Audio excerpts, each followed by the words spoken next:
El reino de Dios es así, como cuando el hombre lanza una semilla a la tierra y va a dormir. Se levantará de noche o de día. La semilla germina y crece sin que el hombre sepa cómo. Buenas tardes, buenas noches para todos ustedes. De nuevo con este programa semanal de una liturgia para la vida. Nos encontramos en el domingo 11 de la segunda etapa del tiempo ordinario. Quizás a ustedes les parezca un tanto extraño, domingo 11, si estamos a mediados, por lo menos, del mes de junio, casi a la mitad del año. Pero debemos de tener presente las 52 semanas en todo el año civil, que si le quitamos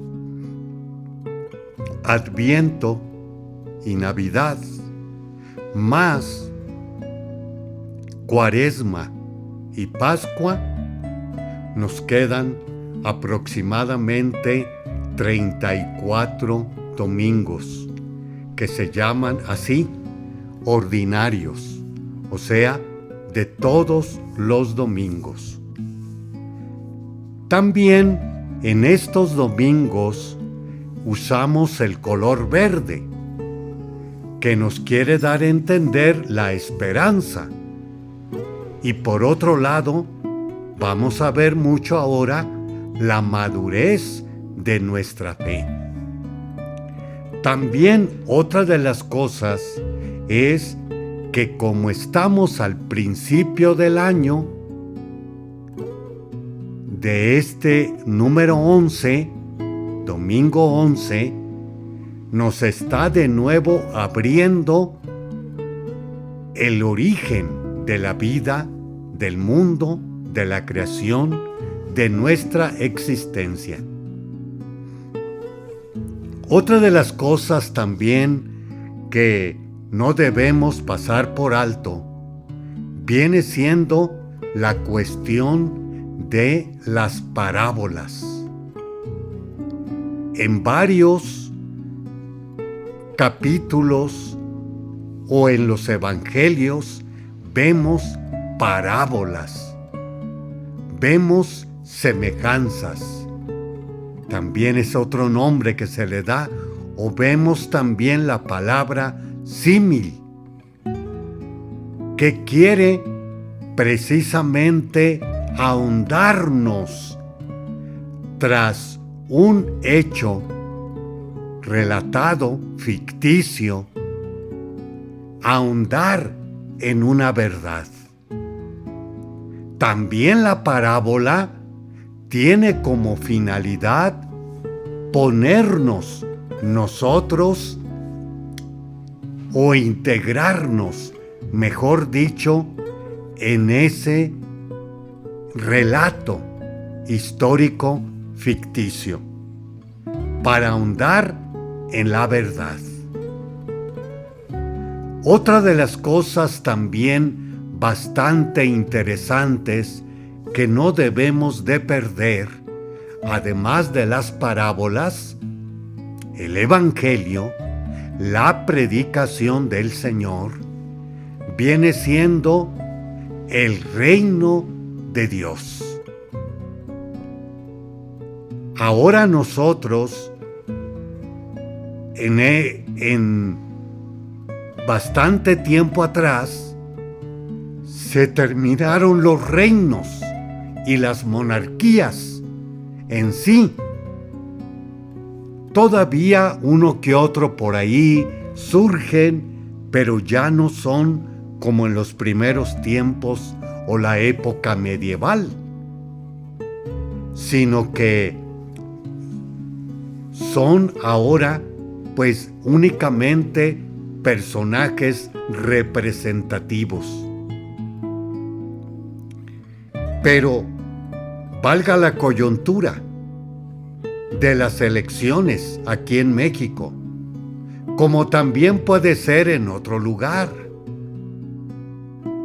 ¿Qué gobierno nosotros estamos eligiendo aquí, allá y acullá?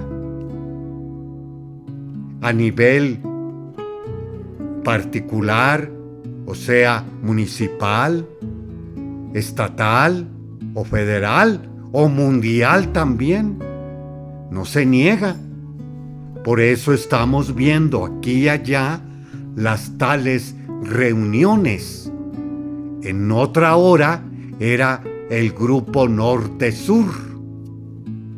Ahora son el grupo de los 6 o de los 7.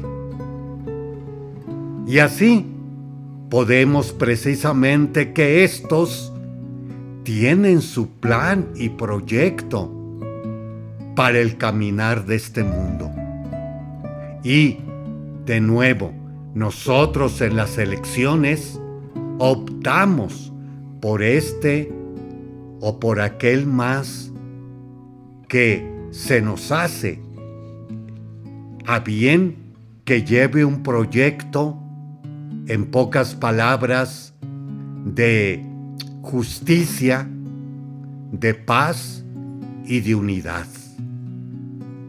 También el proyecto de Dios está basado en mucho de ello. Y hay más todavía, a tal grado que el Señor nos lo comenta. Busquen el reino de Dios, el gobierno de Dios, diríamos ahora sí, y su justicia, y todo lo demás va a venir por añadidura. Domingo 11. Está muy ligado al domingo 10 de la semana pasada. Recordemos allá que veíamos el pecado original. ¿Por qué te escondes? ¿Quién te ha dicho que estás desnudo? La mujer, la serpiente. Y no se niega, y recordemos, pondré enemistad entre ti y la mujer, entre su linaje y el suyo. Que también hoy sale algo de ello en la primera lectura de Ezequiel profeta. Tomaré un renuevo de la copa de un gran cedro, de su más alta rama, cortaré un retoño y lo plantaré en la cima de un monte excelso y sublime, en la montaña más alta de Israel. El Mesías, el elegido, el que tenía que venir al mundo. Ahora damos otro paso más al pecado original. Y ahora está la otra contrapartida, que viene siendo la gracia. ¿Y qué es la gracia? Es la ayuda que nos da Dios para realizar ese gobierno, ese reino entre nosotros. Y así lo entiende perfectamente Pablo en la segunda lectura. Y nos dice: siempre tenemos confianza, aunque sabemos que, mientras vivimos en el cuerpo, estamos desterrados lejos del Señor. Caminamos guiados por la fe, sin ver todavía. Estamos pues llenos de confianza y preferimos salir de este cuerpo para vivir con Él.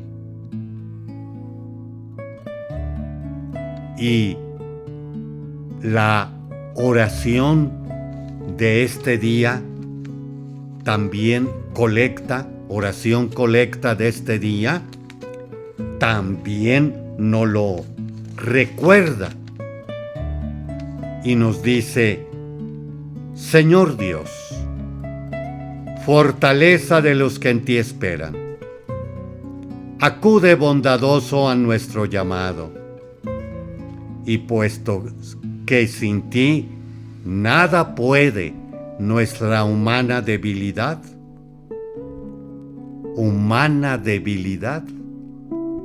domingo pasado, danos siempre la ayuda de tu gracia. La ayuda de tu gracia. Gracia que precisamente nos va a aclarar más el Señor. Sin mí, nada pueden hacer. O también los evangelios que veíamos domingos atrás. Ustedes son la rama, yo soy el tronco. Si permanecen en mí, darán fruto. Y mi Padre lo poda para que den más fruto. Y si no da fruto, lo corta. Haremos un espacio y regresamos en unos momentos. Le esperamos.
Continuamos con este siguiente segmento.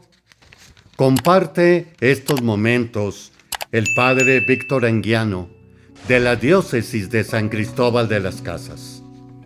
También pueden acceder en una liturgia para la vida en YouTube, en Spotify, Apple Podcasts, YouTube Music, Amazon Music, como iHeartRadio. Domingo 11 de la segunda etapa del tiempo ordinario. El verde, comentábamos, que se está usando en estos domingos, significa madurez en nuestra fe. Y la madurez va a consistir precisamente en poder nosotros crecer en el reino de Dios, en el Evangelio, en el caminar de Jesús.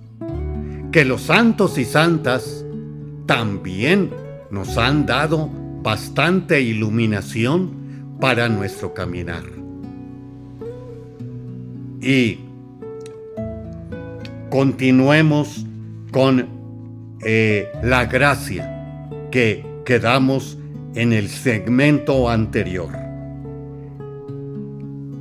El reino de Dios se parece a lo que sucede cuando un hombre siembra la semilla en la tierra. Pasan las noches y los días, y sin que él sepa cómo, la semilla germina y crece. Y la tierra, por sí sola, va produciendo el fruto. La tierra, por sí sola, va produciendo el fruto. Una mano invisible está ahí. La gracia de Dios. Gracia de Dios que también es un don y una tarea que debemos precisamente de pedirla, pero también ponerla o ponernos a trabajar en ella de nuevo para producir buenos frutos que viene siendo el tal reino de Dios.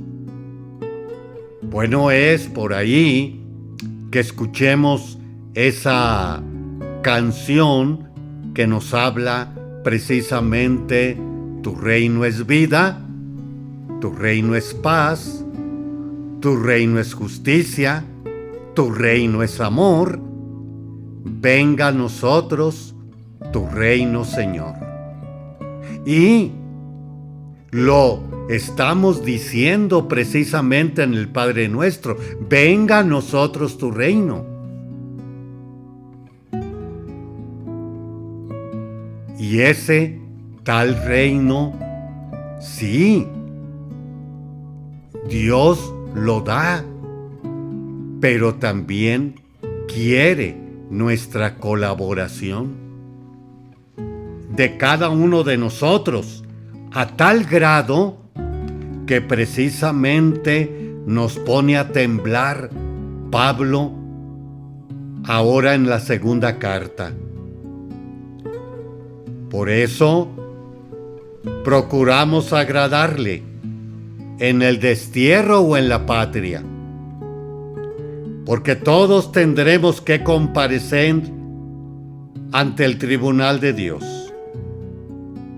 para recibir el premio o el castigo por lo que hayamos hecho en esta vida. Así es que pues nos pone en un jaque mate para nuestro caminar por este mundo, en este destierro, o como dice la oración en María, en este valle de lágrimas, para poder salir adelante con la ayuda, con la gracia de nuevo de Dios en el caminar de este mundo. Y todavía nos ayuda más la lectura del Evangelio. ¿Con qué más compararemos el reino de Dios? ¿El gobierno de Dios? ¿Con qué parábola lo podremos representar? Es como una semilla de mostaza, que cuando se siembra es la más pequeña. Y una vez sembrada, crece y se convierte en el mayor de los arbustos, donde pueden anidar los pájaros a su sombra. Y esos tales pájaros en su sombra, pues viene siendo, en pocas palabras, en aquellos tiempos, pongámosle ahora también otro símil o semejanza o comparación de aquellas otras religiones ONGs, como también algunos movimientos por ahí que están salvaguardando la creación, el cambio climático, como también los derechos humanos. Son parte precisamente del gobierno y del reino de Dios, con los cuales debemos también nosotros comulgar con ellos.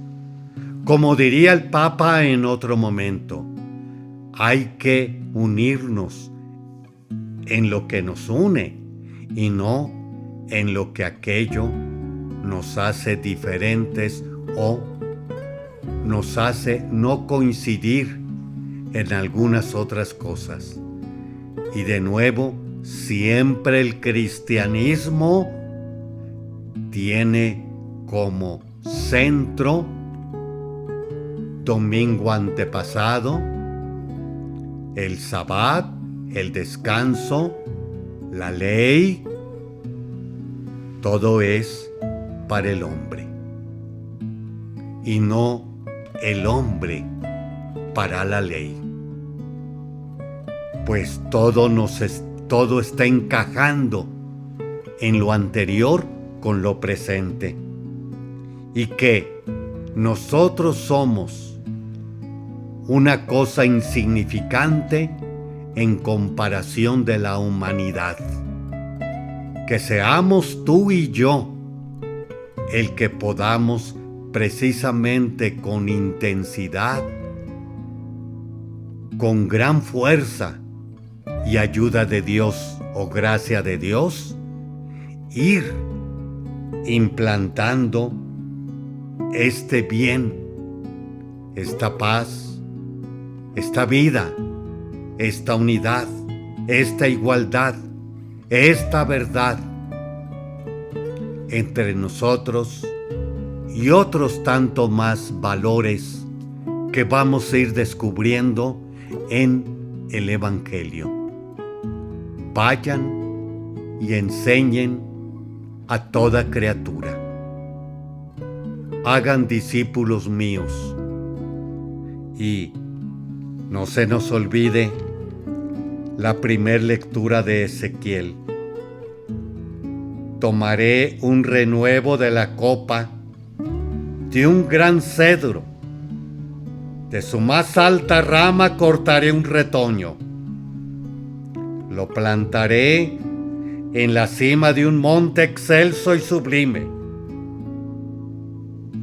Lo plantaré en la montaña más alta de Israel. Bueno, recordemos también al Señor Jesús. Por un lado, cuando yo sea elevado sobre la tierra, atraeré todas las cosas hacia mí. En Jerusalén fue levantado. O también, domingo pasado, el pecado original. ¿Por qué te escondes? ¿Quién te ha dicho que estás desnudo? ¿Has probado del árbol que te prohibí comer? El que en un árbol venció, en otro árbol fue vencido. Regresamos en unos momentos. Le esperamos.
Continuamos con este tercer segmento de una liturgia para la vida. Estamos ahora viendo el comentario de la ordenación general del misal romano, del padre José Antonio Berenguer, de la editorial El Monte Carmelo. Capítulo 52. Los oficios y ministerios en las celebraciones litúrgicas del orden sagrado y del pueblo de Dios. De los números 92 al 94 de la ordenación general del misal romano, vemos los oficios que corresponden al orden sagrado. Toda celebración eucarística legítima es presidida por el obispo, ya sea personalmente, ya sea por los presbíteros, sus colaboradores. Para que la Eucaristía sea legítima, es necesario que se celebre en comunión con el obispo. Por eso, la preside él o un presbítero en su nombre, y por eso es la plegaria eucarística. Se dice siempre el nombre del obispo, junto al del Papa. Por eso es necesario la comunión de todos los fieles con el obispo para participar debidamente en la Eucaristía. El que preside, obispo o presbítero, actúa en persona de Cristo. Preside al pueblo fiel congregado aquí y ahora. Dirige su oración. Le anuncia el mensaje de salvación, asociando al pueblo en la ofrenda del sacrificio de Cristo en el Espíritu Santo a Dios Padre. Da a sus hermanos el pan de vida eterna y participa de él mismo con ellos. El diácono, en virtud de la sagrada ordenación recibida, ocupa el primer lugar entre los que sirven en la celebración eucarística. Proclama el Evangelio, a veces predica la homilía, presenta las intenciones de la oración universal, prepara el altar, sirve en la celebración del sacrificio y distribuye a los fieles la Eucaristía, sobre todo bajo la especie de vino, por lo que se llama especialmente ministro de sangre. Ciertas indicaciones sobre las posturas y gestos de la asamblea son propios del diácono. De los números 95 al 97 de la ordenación general del misal romano, nos presenta los ministerios del pueblo de Dios. En su conjunto, a los fieles de este pueblo les corresponde dar gracias a Dios y ofrecer, no solo por manos del sacerdote, sino juntamente con él, la víctima inmaculada, y aprender y a ofrecerse a sí mismos. Conviene recordar que es la acción principal de todos los fieles, en virtud de la potestad sacerdotal del bautismo. Por eso, si dan gracias y ofrecen por manos del sacerdote, porque ellos son miembros de Cristo y el sacerdote actúa en persona de Cristo, cabeza, también ofrecen juntamente con Él, porque son verdaderos sacerdotes, miembros del cuerpo sacerdotal de Cristo, por la consagración bautismal. Es más, es todo el cuerpo de Cristo el que ofrece y se ofrece. Por eso, debemos aprender a ofrecerse a sí mismo y manifestarlo por medio de un profundo sentido religioso y por la caridad hacia los hermanos que toman parte en la misma celebración. Esto tiene unas consecuencias. Número 1. Eviten toda apariencia de singularidad o de división. Reconozcamos que es un defecto que nos tiende muchas veces. El deseo de que me vean, de destacar en algo, de sentirme importante, de mandar algo o de salir en el video. Esto nos lleva a signos de división. Leer yo, aunque otro lea mejor. Los demás de rodillas, yo de pie. O signos semejantes, sobre todo si creo que sé más que los demás. Nada más contrario al sentido de la Eucaristía.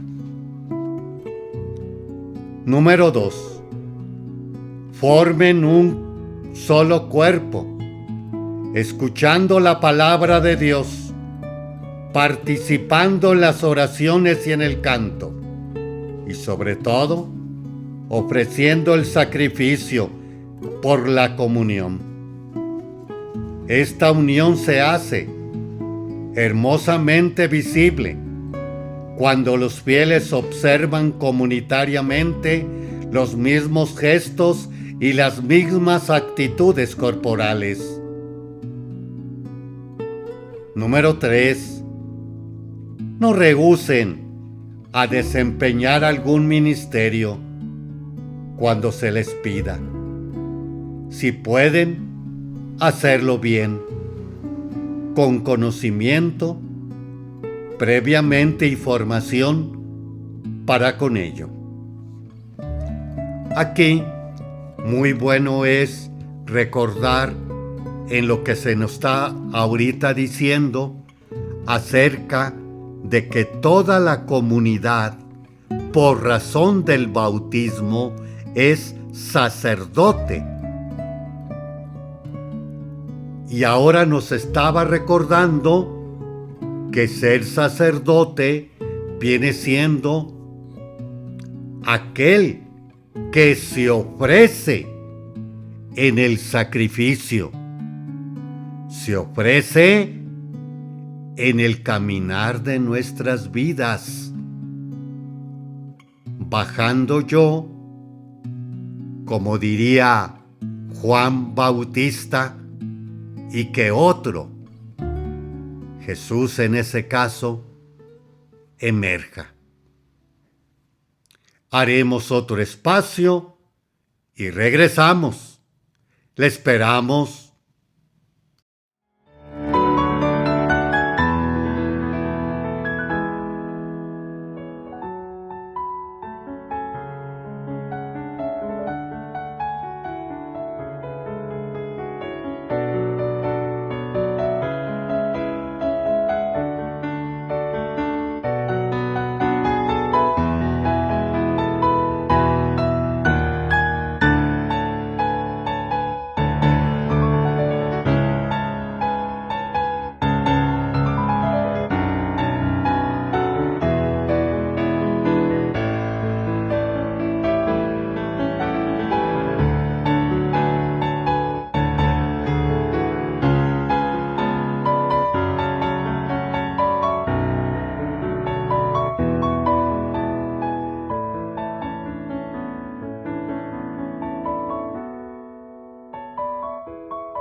Continuamos con este cuarto segmento de una liturgia para la vida. En este cuarto segmento vamos a ver a los santos y santas de esta semana.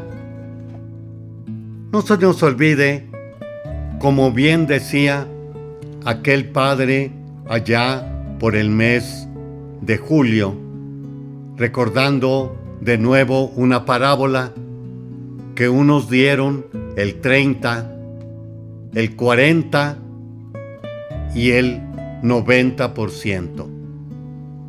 Y los de 90% y al 100 muchas de las ocasiones fueron los santos y las santas, que precisamente en el caminar de esta vida, como nos decía Pablo en la segunda lectura de hoy, precisamente con el don de la gracia, que no fue en vano, como diría Pablo, en ellos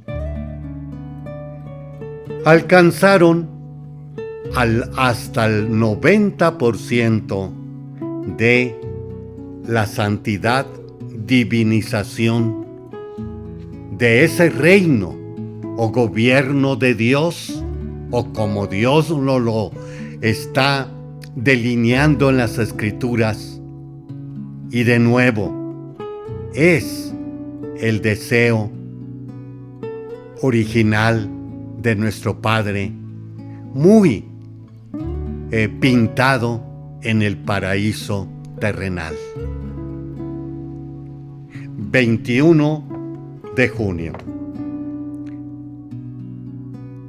San Luis Gonzaga, 1568, 1591. La fuerza de su vocación lo llevó a ponerse a los deseos de su padre, un noble italiano que quería que su hijo fuera soldado.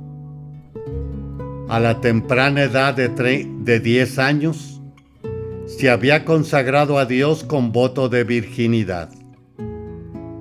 En su adolescencia, sirvió como paje en la corte del duque de Mantua y más tarde en la del príncipe de Asturias en España. A su regreso a Italia, cedió sus derechos de herencia a su hermano e ingresó en el seminario de Roma de la Compañía de Jesús, donde su director espiritual fue San Roberto Bellarmino. Soñaba con ir a las misiones, incluso con sufrir el martirio. Tenía un fuerte espíritu de penitencia y de caridad. En 1591 se declaró una plaga en Roma, donde vivía, y salió a cuidar a los enfermos. Se contagió de la enfermedad y murió cuando solo tenía 23 años. Tuvo el presentimiento de que moriría en la octava de la fiesta de Corpus y pidió el viático, aunque no parecería que hubiera peligro de muerte. Antes de morir, escribió a su madre pidiéndole que su muerte fuera motivo de alegría y agradecimiento. Se caracterizó por su amor a la Eucaristía, a los pobres, a los enfermos y a los necesitados. Pero quizás su virtud más notable era la templanza, como nos habla el Catecismo de la Iglesia. La virtud moral que asegura el dominio de la voluntad sobre los instintos y mantiene los deseos en los límites de la honestidad. Número 1809. Día 19 de junio. San Romualdo. Año 951. 1027. De joven, estaba entregado al placer, a una vida bastante libertina. Pero escuchó la llamada de Dios e ingresó en el monasterio de Ravenna. Su profunda conversión le llevó a observar las reglas tan estrictamente que algunos de los monjes, un poco más relajados, se resistían. Con permiso de su abad, siguió su especial llamada a la soledad y por mucho tiempo buscó una congregación en la que pudiera combinar la llamada a la soledad con la vida comunitaria. Durante 30 años viajó por Italia, fundando monasterios y ermitas. Por mucho tiempo sufrió una noche oscura y cuando ésta terminó, quiso ir a Hungría a evangelizar. Pero cada vez que entraba en el país, caía gravemente enfermo, por lo cual tomó como una señal de Dios de que su lugar estaba en Italia. En el año 994 regresó a Ravenna y fundó la orden de ermitaños camaldulenses que pueden seguir la regla de San Benito, vivir como ermitaños o combinar ambas vidas. Aunque ermitaño, por la llamada y por el temperamento, Romualdo también era agudamente consciente de los problemas de la iglesia de su tiempo. Su vida refleja la descripción que hace el catecismo sobre la vida eremítica. Una predicción silenciosa de ángel a quien había entregado su vida. Número 921. Romualdo enseña la pureza de intención, la perseverancia en medio de las oscuridades y la obediencia a las continuas llamadas de Dios.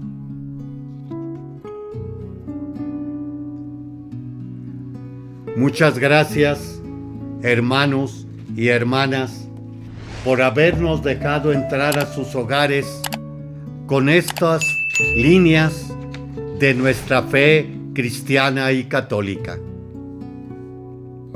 Pueden también acceder a otros medios de comunicación como YouTube con una liturgia para la vida o el Padre Víctor Anguiano, más Spotify, Apple Podcasts, YouTube Music, Amazon Music, como iHeartRadio. Que nuestro Señor Jesucristo nos ayude a ir caminando con su gracia, como diríamos en la oración a María, en este valle de lágrimas. También nos acompañe, como acompañó a su Hijo por este caminar terrenal. Muchas noches y buenas noches para todos ustedes.